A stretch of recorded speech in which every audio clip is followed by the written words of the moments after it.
و بدین گونه بود سرزمین پارسیان و مهد ایلات در 75 سال پیش، سرزمینی که ساکنانش به جهت ادامه حیات خود و امرار معاش فقط به قدرت سلاح متکی بودند. گله های عظیم در گذرگاه کوه و رود و مسیری که به مراتع و چراگاه ها ختم می شود.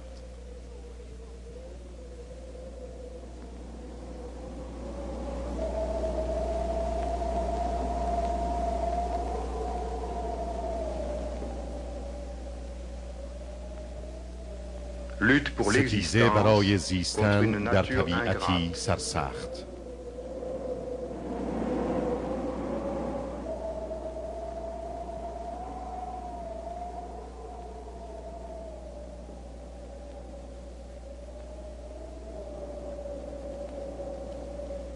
زندگی برای دهقانان طاقت فرساست. همه جا خشکسالی است و حد اکثر کوشش را باید برای به دست آوردن حد اقل آب کرد و روستاییان همواره با طبیعت اطراف خود در نبردند و استفاده از آب باریکه چشمه‌سارها و قناتها تنها راه ادامه حیاتشان است.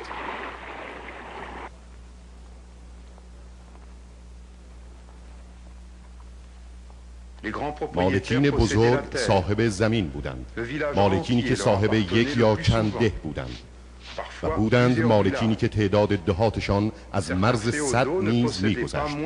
دهقانان به زحمت حاصله‌ای از دسترنجشان نصیبشان می‌گشت. در این دوران همه ساله کل محصول تقسیم بر 5 می‌شد. قسمت اول از آن مالک بود، قسمت دوم از آن دهنده بذر بود، یعنی باز مالک، قسمت سوم از آن آب دهنده بود، باز مالک بزرگ، قسمت چهارم از آن صاحب گاو و ابزار کار بود، باز مالک بزرگ. آنچه که برای خود کشاورز میماند نان بخورنمیری بود تا که بتواند باز کار کند و بازده آن را به جیب ارباب بریزد.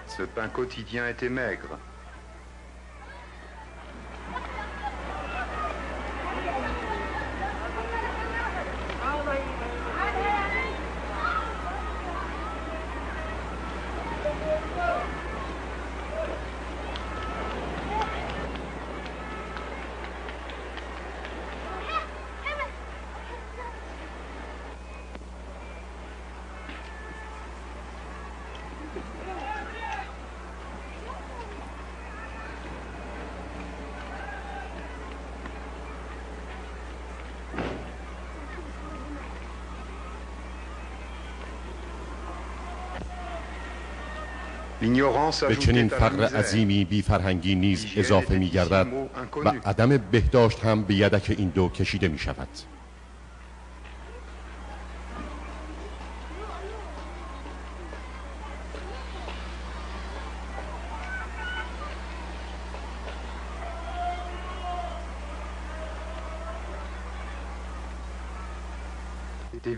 لوتیان از روی بامها حافظ امنیت شهر، شبیخون و چپاول غارتگران نیز جزو موارد عادی و روزمره بود و این چنین بود هیبت چپاولگران.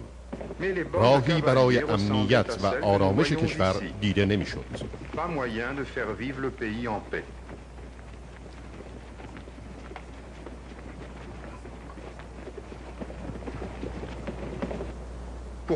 با این حال مسافرین میبایست از قبل باج سلیلی به دسته راهزنان بدهند تا در طی طریق خود از گزند حمله و چپاول آنان دور بمانند. بعد از آزادی از شر راهزنان، جاده های نامناسب خود دومین خطری بودند که قافله ها را تهدید میکردند.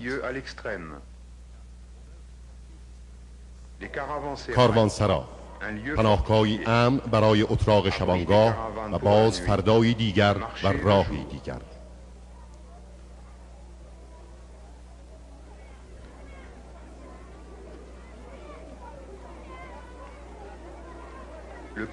ولی کاروانسراها نیز از گزند شبیخون راهزنان در امان نبودند. بله، عطف به عدم امنیت و برخورداری حکومت مرکزی از فساد و نقل مکان کردن و از آسیب راهزنان در امان ماندن به مثل شق القمری بود.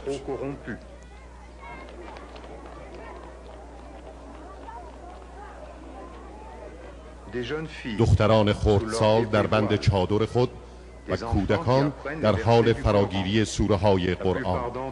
چه بسیار بودند در میان دیگر اطفال بی سواد، اطفالی که در آن زمان تنها سوادشان روحانی قرآن بود. کار اطفال 8 ساله، هیچ قانونی از کار آنان جلوگیری نمی کرد.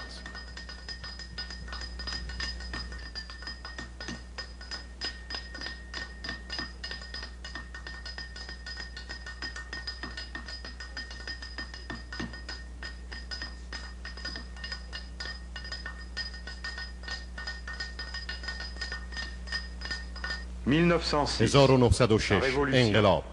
ایران زمین در میان دیگر کشورهای خاورمیانه و خاور دور اولین کشوری بود که برای دستیابی به یک سیستم حکومتی آزاد و فرار از چنگ استبداد طعم انقلاب را چشید. انقلابی که بالاخره به ثمر رسید.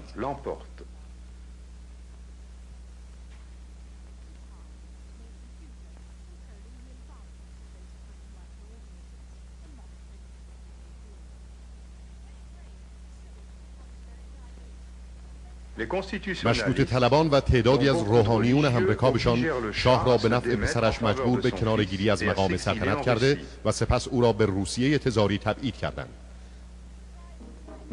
1909 شاه خلایت شده با برخورداری از کمک مؤثر نظامی روسیه سعی بر بازگشت به قدرت می کند، ولی امیدش نقش براب می گردد.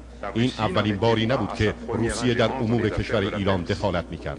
ایران به علت موقعیت جغرافیاییش در حد میانه مراکز اقتصادی اروپا و خاور دور قرار دارد و به این ترتیب نقش شریان ارتباطی این دو قطب را بازی می کند. موقعیت سوق‌الجیشی همواره باعث درگیریش با دیگر قدرت‌های خارجی بوده. مسیر تجارت اروپا به چین و بالعکس معروف به جاده ابریشم از این خطه می‌گذشت. از طرف دیگر نقش راه ارتباطی شمال و جنوب منطقه را بازی می‌کند و بدین منظور روسیه همواره در فکر دستیابی از این طریق به آب‌های گرم خلیج فارس و دریای عمان است. گذشته از این دو مورد، ایران در این زمان همسایه هندوستان، بزرگترین مستعمره انگلستان که تا سال 1947 زیر استیلای این دولت بود می باشد. در 1907 روسیه و انگلستان طبق قراردادی ایران را به دو قسمت تحت نفوذ تقسیم کردند. قسمت شمالی از آن تزار و قسمت جنوب شرقی که در همسایگی هندوستان آن زمان است از آن بریتانیای کبیر شد. در زمان جنگ جهانی اول کشور ما دوباره بازیچه قدرت‌های بزرگ می‌گردد. روسیه در قسمت تحت نفوذ خود مراکز مهم نظامیش را مستحکم می‌کند. در این زمان ترکیه، همپیمان آلمان و اتریش و مجارستان در مقابل روسیه این کشور را جهت برچیدن قوا از این مناطق تحت فشار می‌گذارد. روسیه در صدد مقابله برآمده با نیروی هرچه تمامتر واحدهای جدیدی به نواحی شمال ایران می‌فرستد و همزمان واحدهای انگلیسی به نوبه خود از سمت خلیج فارس حمله خود را به سمت شمال ایران آغاز می‌کنند.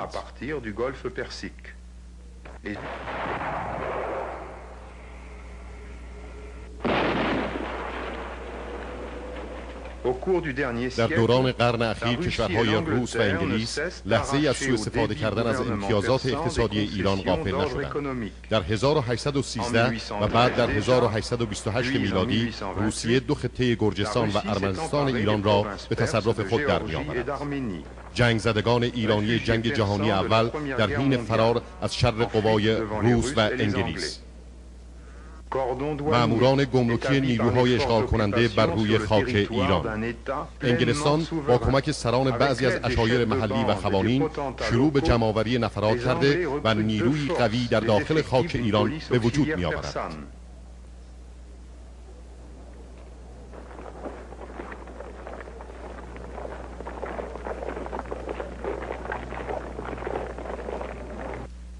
اینان جهت جمع‌آوری نفرات حتی دزدان، جانیان و راهزنان زندانی را نیز از بند آزاد می‌کنند و آنان را به جمع دیگر تفنگچیان و پلیس جنوبشان ملحق می‌کنند و تمام امور فوق زیر نظر مستقیم افسران انگلیسی انجام می‌گرفت.